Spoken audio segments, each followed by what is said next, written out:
룻기 2장 20절에서 23절까지 말씀을 제가 대표로 봉독하겠습니다.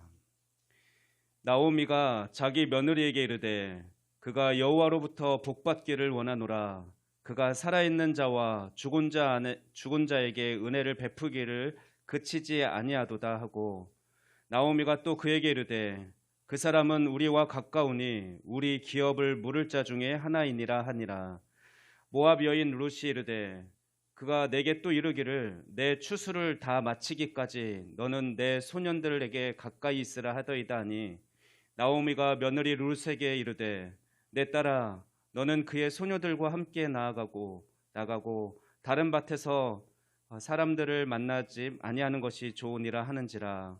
이에 룻이 보아스의 소녀들에게 가까이 있어서 보리 추수와 밀 추수를 마치기까지 이삭을 주우며 그의 시어머니와 함께 거주하니라.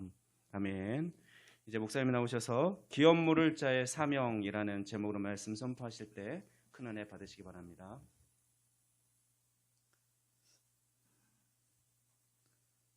오늘 말씀이 초신자에게나 또 어떤 분에게는 좀 어려운 말씀일지 모르겠습니다.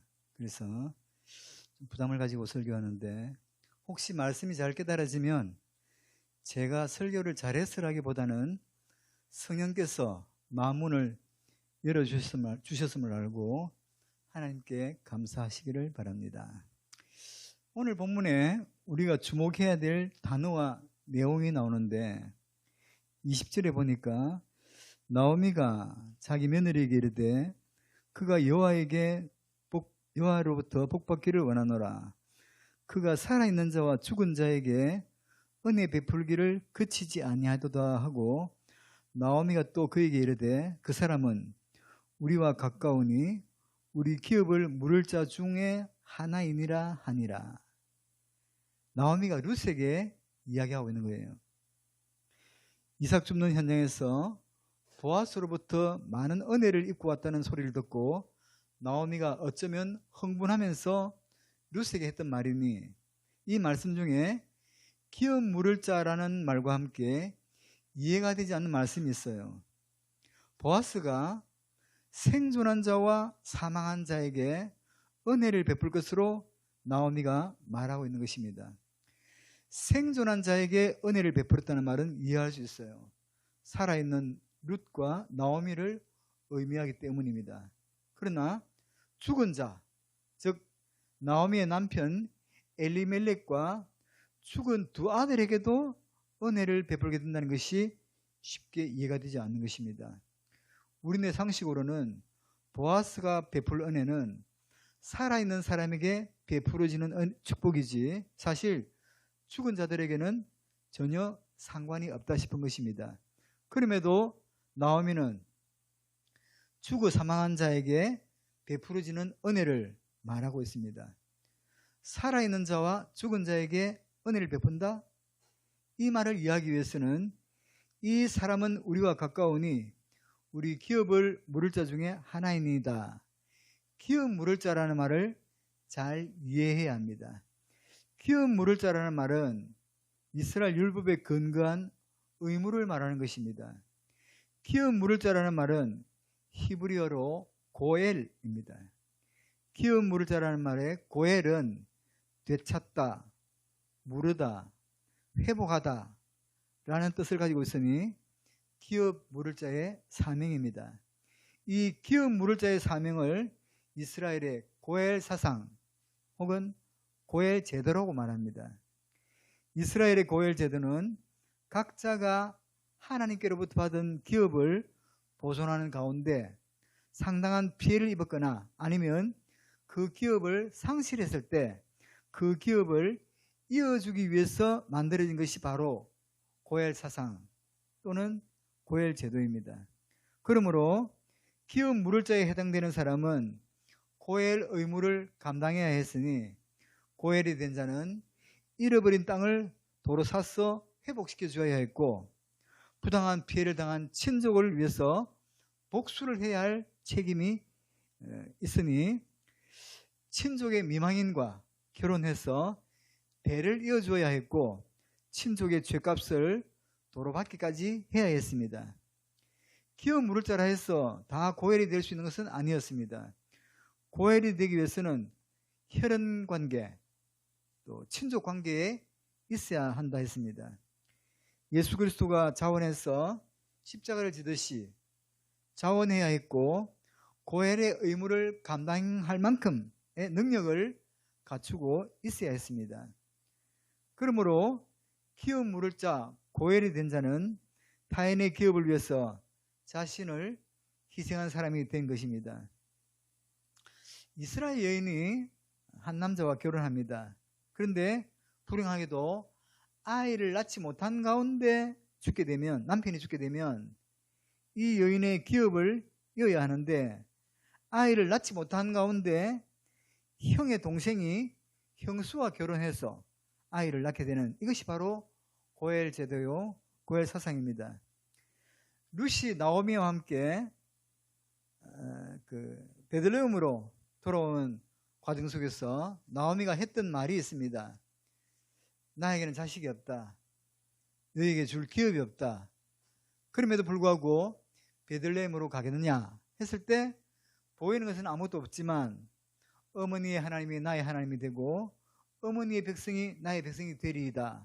이런 믿음으로 선택하여 베들레헴으로 왔던 거죠. 이렇게 볼 때 나오미는 보아스를 죽은 엘리멜렉과 죽은 두 아들의 기업을 되찾아줄 자로 보았던 것입니다. 이것이 살아있는 자와 사망한 자에게 베풀어질 은혜인 것이죠. 살아있는 자만이 아니라 죽은 자에게 마저 보아스로 인하여 그 기업을 되찾고 이어지게 하는 것 말입니다. 결국 나오미가 본 것은 보아스를 통해서 이삭을 줍도록 한 은혜만이 아니었습니다. 앞으로 있어질 죽은 자에게까지 미칠 섭리적 은혜를 보았던 거죠. 사실 나오미와 룻에게서 남편의 죽음은 기업의 끊어짐을 의미합니다. 자식이 없으니 기업을 이을 자가 없는 거죠. 그러므로 나오미와 룻은 기업 없는 자로 전락해야 될 운명이었습니다. 문제는 이 가정에 심겨진 하나님의 섭리 언약이 끊어질 현실에 처했다는 거죠. 죽은 자들은 물론 살아있는 나오미와 룻에게도 아무런 미래적 소망이 없는 것입니다. 나오미와 룻의 삶은 오늘은 있지만 내일이 없는 거지요. 그 처절한 현실에 보아스가 기업 물을 자로 보냄을 받은 것입니다. 미래적 섭리 가운데 베들레헴으로 돌아온 룻으로 하여금 보아스의 밭으로 가게 하신 것입니다. 룻은 보아스의 밭에서 이삭을 줍는 가운데 은혜를 잊게 되었습니다. 내일 일을 염려하지 않아도 될 만큼 내일의 보장을, 그리고 위험으로부터 막아주시는 보호의 은혜와 또 이삭을 흘려주시는 그 은혜도 있었습니다. 놀라운 것은 이런 보여지는 오늘의 은혜만이 아니라는 것입니다.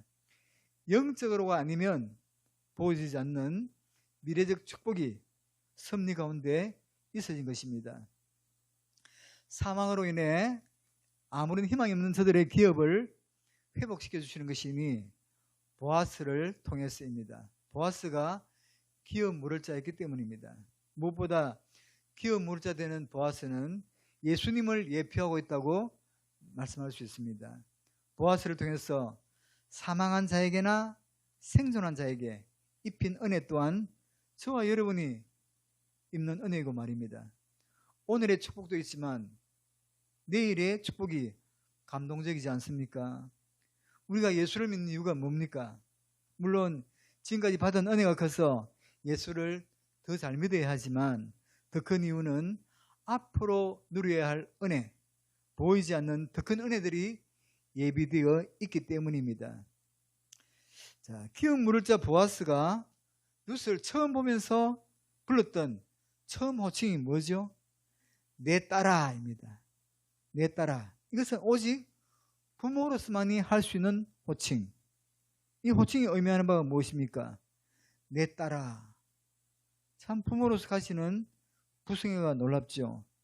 보아스는 룻에게 내 딸아. 왜 그렇게 불렀을까요? 부모가 어미로서 아비로서 자식에게 먹을 것을 주고 입을 것을 주고 학비를 대주는 이유는 아이가 이쁜 짓을 해서가 아닙니다. 자식이기 때문에 그렇습니다.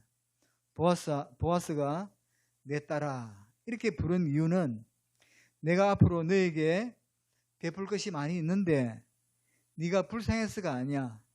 단순히 돕는 차원이 아니라 내가 마땅히 그렇게 해야 한다. 그런 마음으로 그렇게 한 것입니다. 보아스와 룻의 이야기는 오늘을 살아가는 우리 성도들의 구원 이야기입니다. 죽은 자라는 말은 기업이 끊겼다는 말이요, 기업을 잃어버렸다는 말입니다. 그런데 보아스가 죽은 자와 산 자의 기업을 이어주고자 했던 거죠.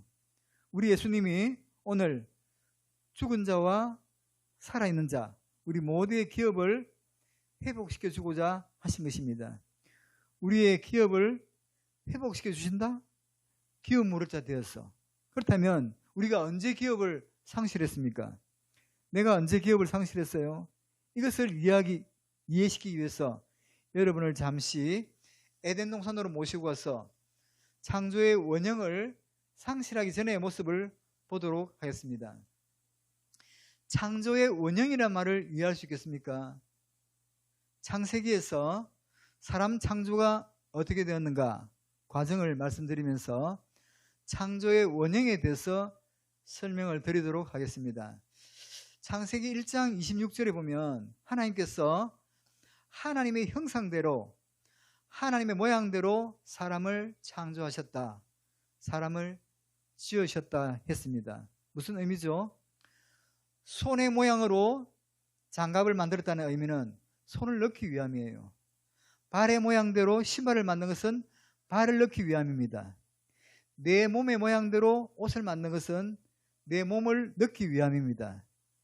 하나님께서 특별한 섭리 가운데 사람을 창조하실 때 그 사람을 하나님의 형상대로 하나님의 모양대로 창조하셨으면 그 안에 하나님이 거하시기 위함입니다. 그런데 그냥 거하실 수 없었어요.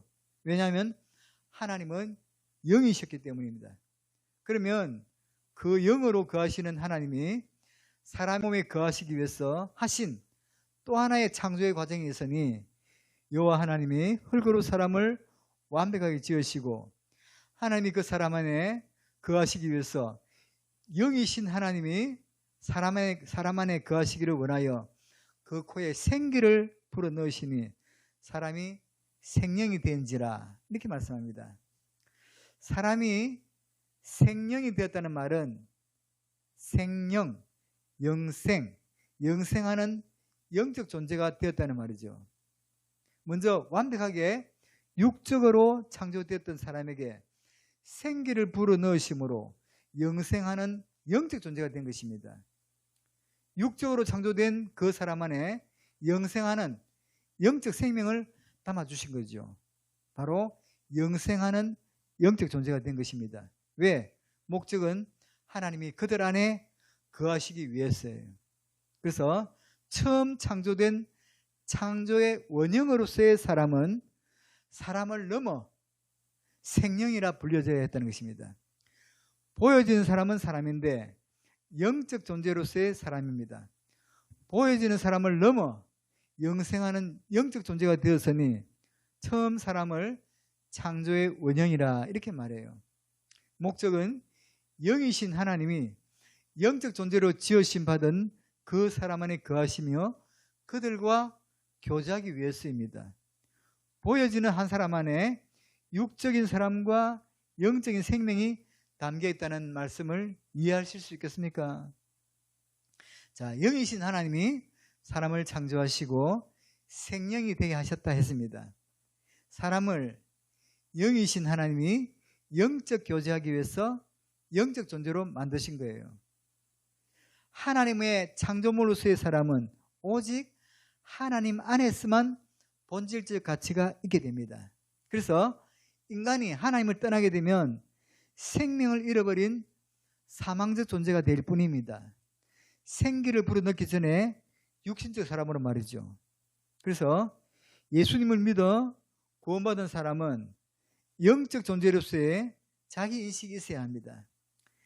영적 존재로 창조된 인간이기에 나는 육적 생명만 가진 것이 아니라 영적 생명을 소유한 자이니 마치 육적 생명의 필요를 느끼듯이 영적 생명의 필요를 느끼며 살아야 한다는 것입니다. 그래서 예배가 중요하고 기도가 중요하고 은혜가 필요한 것입니다. 그래서 사람이 살아가면서 영적인 필요를 느끼며 살아간다는 게 얼마나 축복인지 아십니까? 예배를 드려야 하고 은혜 받아야 하고 바로 이것이 당신이 창조의 원형으로 회복된 증거입니다. 예배를 드리는 날이나 드리지 않는 날이나 똑같다면 위험 상태이죠. 영적인 사람에게서 가장 필요는 하나님이니 그 사람에게 하나님이 기업입니다. 그리고 그 영적인 사람에게 주신 가장 큰 기업은 하나님이요 천국입니다. 만약에 이 영적 생명이 상실하면 이 영적 생명에게 주어진 기업 하나님 그리고 천국을 상실한 자가 되는 거죠. 그러면 천국만 주셨느냐? 그렇지는 않습니다. 이 땅에 축복도 주셨으니 창세기 1장 28절에 보면 생육하고 번성하고 충만하라는 축복의 사명을 주셨습니다. 생육하고 이때 생육은 자녀를 많이 낳아 기르라는 말이요. 번성하라는 말은 계속 생육해서 숫자를 더해낸다는 말이고 충만하라는 말은 모자람이 아니라 가득 채우라는 말입니다. 무엇보다도 땅을 정복하고 다스리라는 사명까지 맡기셨으니 창세기 1장 30절에 보면 하나님은 처음 사람을 만드시고 온갖 축복과 온갖 은혜 이런 것들을 주셨을 뿐만 아니라 보이지 않는 영적 생명에 하나님이 기업이 되셨고 영원 천국을 그들 품에 안겨주셨다는 것입니다. 자, 이렇게 처음 창조된 창조의 원형에게 처음 계명 주셨는데 수천 수만의 계명이 아니라 단 하나의 계명, 그 하나의 계명이 주어지니 바로 선악과의 계명입니다. 창세기 2장 16절에 보면 여호와 하나님이 그 창조의 원형인 사람에게 동산 각종 나무의 열매는 네가 임의로 마음대로 먹되 17절에 보니까 선악을 알게 하는 나무의 열매는 네가 먹지 말라. 네가 그것을 먹는 날에는 정령 반드시 꼭 죽으리라. 처음 사람인 아담과 하와는 선악과 앞에 종종 자신들을 세워야 했습니다. 자, 보십시오. 아담은 온 우주 만물을 다스렸습니다. 그들의 지혜와 그들의 능력이 어느 정도였냐면 사자, 호랑이 같은 온갖 맹수들도 그에게 다스림 받았을 뿐만 아니라 아담이 지어준 이름이 그들의 이름이 될 정도로 그들을 다 다스렸습니다. 그래서 이렇게 다스리다 보니까 아담이 저들에게는 하나님이 됩니다. 그렇게 하나님처럼 하나님이 주신 권세를 가지고 살다가 정한 날 선악과 앞에서 자기 자신을 돌아보며 온 매무새를 고치고 단정하게 하나님 앞에 은혜를 입는 자신을 확인하는 거죠. 그리고 이 선악과를 먹지 말라. 먹는 날에는 죽으리라. 이 계명 앞에 하나님의 은혜를 다 입은 자였지만 그가 그 앞에서 하나님을 기다리고 하나님을 기억하고 나는 하나님이 아니면 안 되는 존재로서의 자기 자신을 확인하는 것이니 바로 선악과는 축복입니다. 아직 신앙이 어린 사람들은 하나님이 뭐하러 선악과를 만들어가지고 우리를 이렇게 죄인으로 만들었냐고 불만을 표시하지만 그건 아닙니다. 아직 뭘 모르는 거예요. 선악과는 축복이었습니다. 모든 호랑이, 사자, 코끼리 이런 동물들이 아담을 하나님처럼 생각합니다. 왜? 저들은 육적 존재만 가졌기 때문에 아담만 봅니다. 아담이 하나님이야. 우리는 아담의 다스림 받아. 아담이 우리의 주인일 거야. 그렇게 하는데 어느 날 보니까 아담이 선악 앞에서 자기 자신을 가다듬으며 하나님 앞에서 예배하고 경배하는 모습 보면서 아담이 하나님이 아니었구나. 그 위에 하나님이 또 계셨구나. 아담은 하나님을 알아가는 통로였습니다. 그래서 선악과는 창조의 원형으로 창조된 인간에게서 의지해서 살 수 있는, 그리고 교제의 은혜를 입을 수 있는 최고의 장소가 바로 선악과였습니다. 그런데 그 선악과 앞에서 사탄의 유혹이 시작되니 창세기 3장 1절입니다. 사탄이 뱀의 옷을 입고 온 것입니다. 뱀이 하와에게 이르되 하나님이 참으로 동산 모든 나무의 실과를 먹지 말라 하시더냐. 이 말을 잘 보세요. 사기꾼들, 이 속이는 자들, 이들의 특징은 참으로 이런 말 자주 합니다. 진짜 그러면서 하는 말이 살짝 이렇게 말합니다. 정말로 동산 모든 실과를 먹지 말라 하시더냐. 단 하나, 이것 하나만 먹지 말라 했는데 모든으로 몰고 갑니다. 이런 속이는 자하고는 애시당초 말을 섞지 말아야 하는데 섞는 순간 넘어가게 되죠. 2절에 보면 살짝 벗어나기 시작하죠. 잘 봐요. 하나님이 먹지 말랬지 언제? 만지지 말라 했습니까? 그런데 지금 자기 생각으로 하나 덧붙이는 것입니다. 먹지도 말고 만지지도 말라. 신앙생활하면서 골치 아픈 사람은 더 잘 믿으려고 하는 사람입니다. 자기 의에 사로잡혀서 말씀 외에 정죄를 하는 사람들, 탕자형처럼. 그러면서 하는 말이 정령 죽으리라 했는데 죽을까 하노라, 이렇게 살짝 바꿉니다. 그 허점이 보이자 뱀이 4절에서 너희가 결코 죽지 아니하리라. 이해가 되십니까? 선악을 알게 하는 나무 앞에서 하나님을 경외하는 바로 그 자리에서 이 열매를 두고 결과를 다르게 표현하고 있으니 하나님께서는 너희들 이 열매를 먹으면 죽을 거야. 정녕 죽으리라.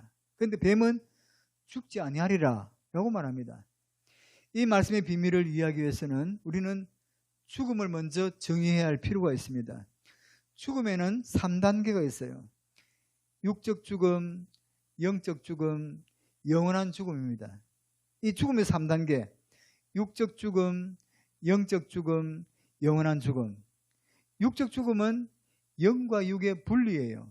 인간이 7, 80 살다가 죽어 육과 영이 분리되니 육은 땅속으로, 영은 하나님께로 가는, 이렇게 보여지는 죽음입니다. 두 번째가 영적 죽음. 영적 죽음은 영이신 하나님이 사람을 영적 존재로 만들어 그 영적 존재 사람 안에, 생명 안에 하나님이 거하셔야 되는데 이 하나님을 잃어버리는 것, 하나님과 분리, 이게 바로 영적 죽음입니다. 세 번째로 영원한 죽음이 있는데 영원한 죽음은 심판대 앞에서 선고받게 될 지옥의 멸망을 영원한 죽음이라 이렇게 말합니다. 문제는 육적 죽음은 보이는 죽음이고 영적 죽음과 영원한 죽음은 하나님의 은혜가 아니면 볼 수 없고 깨달을 수 없는 죽음입니다. 사람들은 영적 죽음이나 영원한 죽음에는 신경 쓰지 않아요. 보이는 육적 죽음만 전부인 양 슬퍼하고 애통해하지만 진짜 슬픈 것은, 진짜 문제는 영원한 죽음입니다. 사람들은 이것을 알지 못해요. 왜? 영적인 죽음과 영원한 죽음은 하나님이 계시하사 깨닫게 하시사 은혜, 이 은혜로만 알기 때문입니다. 자, 문제가 생겼죠. 처음 사람 아담이 하나님이 먹지 말라 경고하신 선악과를 먹은 것입니다. 그 큰 문제는 선악과를 먹은 아담이 죽지 않았다는 거예요. 마귀의 유혹대로 살아있는 것입니다. 여기서 우리는 의문을 가져봅니다. 선악과를 먹고 아담이 죽었어야 되는데 왜 살아있냐는 겁니다. 근데 왜 성경은 그를 죽었다고 표현하는가? 살아있는데. 그렇다면 여러분, 선악과를 먹으면 너는 정녕 죽으리라 하나님께서 말씀하셨고 마귀는 결코 죽지 아니하리라 강조했다면 하나님이 거짓말했습니까? 마귀가 거짓말했습니까? 좀 생각하면서 들어야 되는데 지금 뭔 말인가? 오늘 설교가 조금 어려울 것이다 했죠? 그래서 제가 좀 염려를 했는데 그래도 여러분 설교도 조금 길지만 잘 들으면 시간 금방 가요. 자, 다시 하나님이 거짓말했습니까? 마귀가 거짓말했습니까? 둘 다 거짓말을 안 했습니다. 방향만 바꿔놨습니다. 보세요. 하나님이 너 선악과 먹으면 정령 죽을 거야 말할 때 이 죽음은 영적 죽음을 말합니다. 너는 선악과를 먹는 순간 너 하나님을 잃어버릴 거야. 너는 선악과를 먹는 순간 영원한 축복을 놓아버릴 거야 한 것입니다. 그런데 마귀는 너는 선악과를 먹어도 안 죽을 거야. 바로 육적인 죽음으로 방향을 바꿔놓은 것입니다. 하나님은 영적 접근을 했고 마귀는 육적 접근을 했으니 에덴에서부터 지금까지 변함없는 하나님의 접근 방법이요 마귀의 접근 방법입니다. 하나님은 언제나 영으로 먼저 우리가 영적 존재로 지원받았기에 영적으로 거듭난 사람에게 언제나 영적으로 접근하십니다. 육은 무익하니라. 아무리 힘들고 어려워도 나 하나님과 함께 잘 살다가 영원한 기업이 너에게 있게 하리라. 이게 하나님의 은혜입니다. 그런데 마귀는 늘 육을 중심으로 접근하게 합니다. 천국이고 나발이고 구원이고 지랄이고 무슨 살고 봐야지 여기가 지옥이다.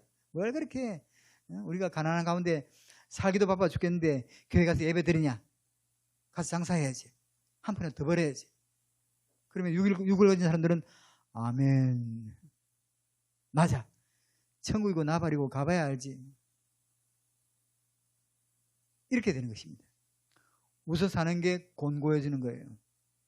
여러분 우리가 이렇게 가난하고 힘든 중에라도 예수를 믿어야 하는 이유가 뭐죠? 예수를 믿으면 더 잘 살 수 있어서 이 땅에 계산되었습니까? 그렇게 계산된 가운데 예수를 믿어야 할 이유를 찾는다면 여러분은 불행할 것입니다. 여러분이 진짜 예수를 믿어야 할 이유는 아멘 합시다. 하나님이 기업이고 영원한 천국이 기업이기 때문입니다. 그래서 찬송가 보면 나의 영원한 기업 생명보다 귀하다. 여러분 생명보다 귀한 게 어디 있어요? 죽으면 끝인데 다 허무한 건데. 근데 그 생명보다 귀한 게 나의 영원하신 기업. 생명보다 귀하다. 영적으로 깨달은 사람들이 그렇게 찬송 부른 거예요. 아담이 선악과를 먹고 영적 창조의 원형을 상실했으니 하나님을 잃어버린 자 되었고 죽은 자 되었고 하나님 주신 축복과 권세를 상실하니 땅을 정복하고 다스리던 그가 땅의 지배를 받으며 가시와 엉겅퀴의 지배를 받는 존재로 전락해 버렸다는 것입니다. 룻과 나오미가 그랬듯이 이 사망적 존재들에게 무슨 희망이 있겠습니까? 살아있는 것 같지만 실상은 죽은 자 되어 살아가고 있는 것입니다. 모든 인간은 태어날 때에 죄와 사망으로 망가진 존재가 되어 태어나는 것입니다. 죄를 지어서 죄인이 되는 것이 아니라 죄인이기에 죄를 짓는 것이고 살다가 죽는 게 아니라 이미 사망적 존재로 태어나는 것입니다. 창조의 원형으로서의 생명을 상실하고 죄와 사망의 매인자로 말이죠. 그런데 바로 기업 물을 자 되신 예수님이 아무 희망이 없는 그들에게 하나님이 사람의 몸을 입고 오신 것입니다. 기업 물을 자의 은혜가 얼마나 클까요? 모든 것을 상실한 룻에게 기업 물을 자 되어 룻의 인생을 바꿔줄 보아스는 예수님을 예표하고 있다고 말씀드렸습니다. 히브리어로 고엘이라는 말로 표현된 기업 물을 자는 잃어버린 자의 기업을 처음 상태보다 더 나은 상태로 회복시켜주는 것입니다. 예수 그리스도가 기업 물을 자 되셔서 처음 사람이 잃어버렸던 처음 사람이 받았던 영적 생명 그 생명보다 더 나은 생명으로 우리에게 안겨주시고 축복해 주시기 위해서 예수 그리스도가 고엘로 기업 물을 자로 오셨다는 것입니다.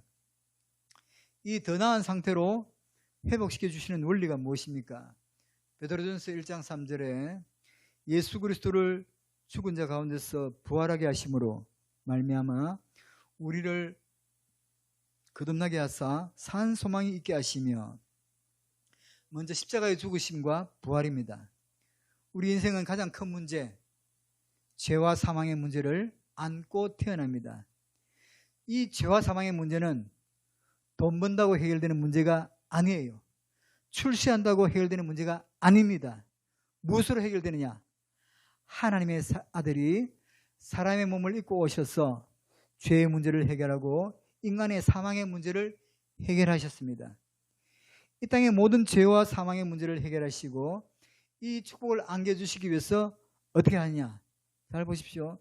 처음 사람, 육체적으로 만든 사람에게 하나님이 거하실 수 없어 영적 생명을 담아주어 하나님이 그들 안에 거하시고 교제하듯이 사망과 죄의 문제를 십자가로 해결하사 죄를 해결했지만 그들 안에 그냥 거하시는 것이 아니라 거듭나게 하사 이겁니다. 이렇게 죄와 사망에 매여 살아가는 인생들로 하여금 생명을 얻게 하신 것입니다. 처음 사람보다 더 나은 상태로 말이죠. 처음 사람이 가지고 있던 창조의 원형으로서의 생명은 잃어버릴 수 있는 생명이었습니다. 선악을 알게 하는 나무의 열매를 먹으면 너 죽을 거야. 근데 여러분, 우리는 더 나은 상태로 회복이 됩니다. 어떻게 회복될까? 이 죽었던 내가 살아나는 것이 바로 거듭남, born again, 참 생명 되신 예수 그리스도를 영접하고 다시 태어나는 거죠. 예수 그리스도를 믿고 영접함으로 예수 그리스도 안에 있는 참 생명을 소유하게 되니 거듭남입니다. 예수 그리스도를 믿는다는 것은 단순히 착해지는 게 아니에요. 여러분이 교회 나왔다고 해서 착해졌습니까? 그냥 교회 나왔다고 인격이 훌륭해졌습니까? 아니더라고. 어쩌면 교회 나와도 그 성질 그대로 가지고 예수 믿는 게 참 과간이더라고. 우리가 예수 믿는 것은 윤리적 접근이 아니에요. 우리가 예수 믿는 것은 아담 안에 있던 잃어버렸던 영적 생명을 회복하는 것으로 새로운 생명을 하나 얻는 것입니다. 하나님께서 창조하셨던 그 원형으로서의 회복입니다. 그래서 눈에 보이는 육적인 생명 위에 영적인 생명을 덧입게 된 거죠. 그러므로 예수 그리스도를 영접한 그리스도인과 세상 사람들이 근본적으로 본질적으로 다른 게 있어요. 세상에 속한 사람은 보이는 생명, 한 생명의 소유자라면 예수 그리스도를 영접한 그리스도인들은 born again, 다시 태어났다, 두 생명의 소유자가 되는 것입니다. 영적 존재로서 완전한 존재요, 회복된 존재입니다. 구원받은 사람이 두 생명의 소유자라, 이것을 요한 1서 5장 11절 12절이 잘 설명해 주고 있는데, 여기 보면 두 사람이 함께 길을 가는데 예수님을 영접한 자에게는 생명이 있고 예수님을 영접하지 아니한 자에게는 생명이 없다 했으니, 이 생명은 보이는 생명이 아니라 보이지 않는 영적 생명이에요. 그래서 세상에 속한 사람은 생명이 하나, 영적 시각으로 보면 당신은 죽은 자요 이렇게 말합니다. 근데 전도하면서 당신은 죽은 자요 하면 뺨때기 맞습니다. 보여지는 생명밖에 보지 못하기 때문이죠. 그러나 우리는 또 하나의 생명을 소유한 사람입니다. 예수님을 영접했으면 이 사람은 아담이 소유했던 생명보다 더 낫다는 말은 뭐냐면, 아담은 잃어버릴 수 있는 생명이었습니다. 너 이 선악과 먹으면 죽어. 하나님 우리에게 새 생명을 안겨주실 때는 잃어버릴 수 없는 생명으로 안겨주시는데, 어떻게 하냐면 예수님을 영접합니다 고백하면 하나님은 아담에게 그리하셨던 것처럼 생명을 넣어주시는 것이 아니에요. 생명을 넣어주면 잃어버리니까. 그래서 예수님을 영접합니다 고백하면 생명 되시는 예수 그리스도가 내 안에 오시는 것입니다. 그리고 이렇게 말합니다. 내가 너를 영원히 떠나지 아니하리라. 다시는 잃어버릴 수 없는 생명으로 구속하여 주시는 것, 이게 바로 축복이죠. 그래서 여러분, 우리는 세상 사람과 다릅니다.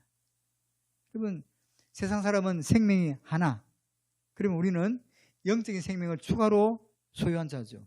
그래서 사는 모습이 다르니 우리는 사람처럼 살면 안 되고 사람 이상의 사람, 영적 존재로서의 삶을 살아내야 합니다. 그래서 용서를 7번 하는 것은 사람으로서 최고의 인격이라 할 수 있습니다. 사람이 용서를 7번 할 수 있어요? 할 수 없습니다. 그러나 영적인 사람은, 영적 생명을 소유한 사람은 7번씩 70번이라도 용서할 수 있어야 합니다. 보통 사람이라면 오른편 뺨을 맞았을 때 누구 때문이야? 무엇 때문이야? 하지만 영적 생명을 소유한 사람이라면 또 다른 뺨을 돌려대야 합니다. 누가 나를 미워한다 하여 미움의 바다에 빠져 허우적대면 안 됩니다.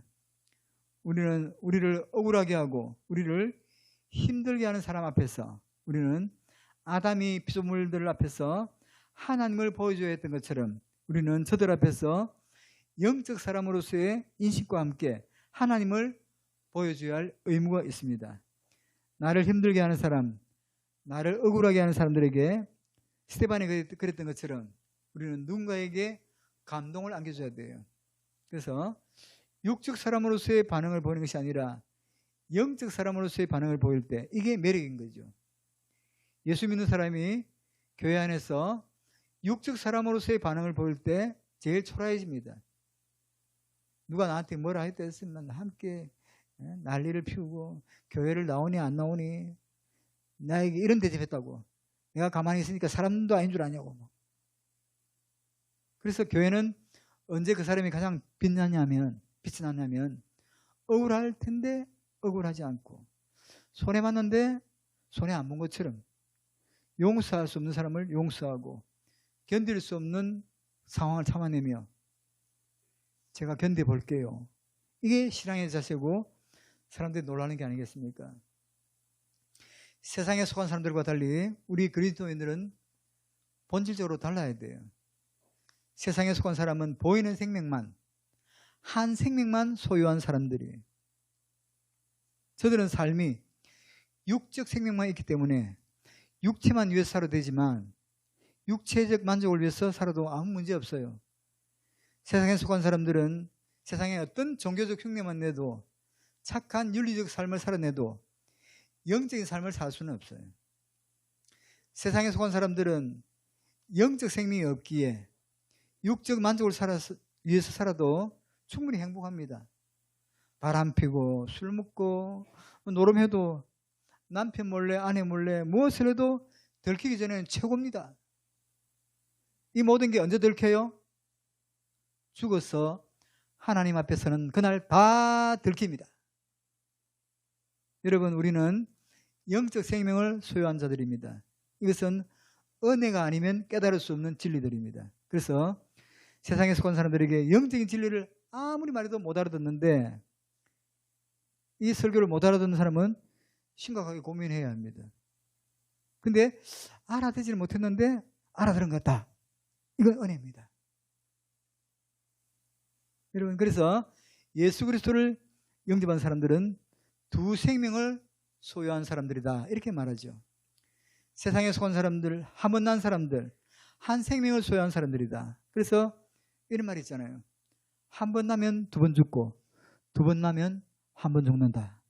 한 번 나면, 어머니 태에서 한 번 난 사람은 두 번의 죽음이 예비되어 있어요. 7, 80 살다가 죽는 육적 죽음. 또 하나 영원한 죽음, 지옥이죠.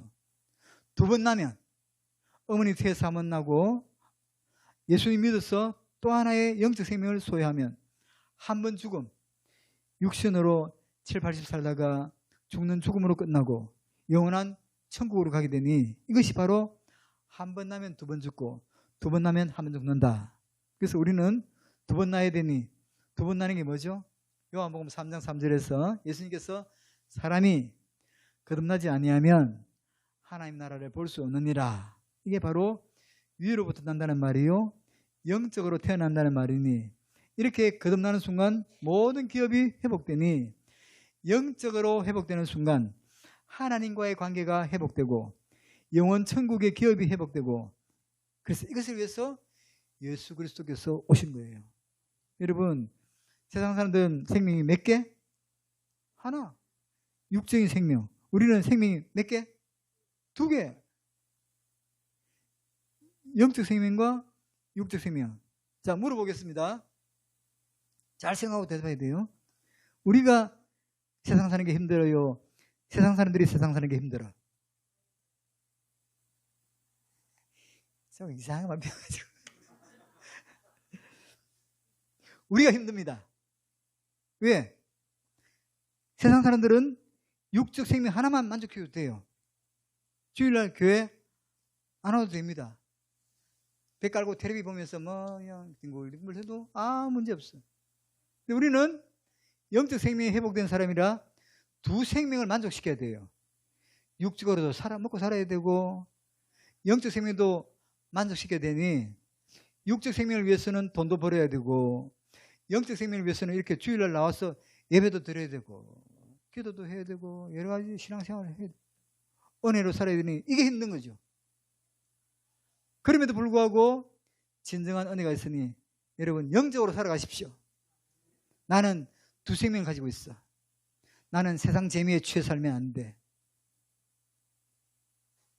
예수님께서 우리에게 그래 하셨듯이 보아스는 룻에게 자원하여 기업 무르자가 되어줄 것입니다. 잃어버린 처음 신랑보다 더 나은 신랑으로 주님은 만나줄 것입니다. 예수 그리스도께서 우리에게 주신 축복이죠. 오늘 우리의 사명은 뭘까?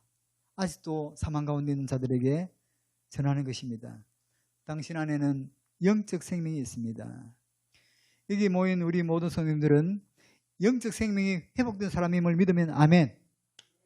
그래서 여러분이 제일 어려울 때는 밥을 굶을 때가 아니라 성경책 들고 갈 교회가 없을 때예요. 오늘 어디 가서 예배 드리지?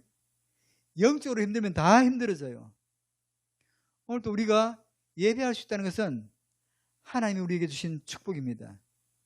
하나님이 우리의 최고의 기업이고 영원 천국이 우리의 최상의 기업이니 영적으로 회복된 우리 성도님들 우리 다 믿음으로 삽시다. 기도하겠습니다. 하나님, 오늘은 예수님의 모형인 보아스를 통한 나오미와 룻을 기업 물자 되어 저들에게 산자와 죽은 자의 기업을 회복시켜 주시는 모습을 보면서 우리 모두는 두 생명을 소유한 자로서 하나님이 우리의 최고의 기업이며 영원 천국이 우리의 최상의 기업인 줄 알고 영적으로 회복된 우리 모든 성도는 끝까지 하나님 나라 그날까지 믿음으로 살게 해 주옵소서. 예수님의 이름으로 기도드리옵나이다. 아멘.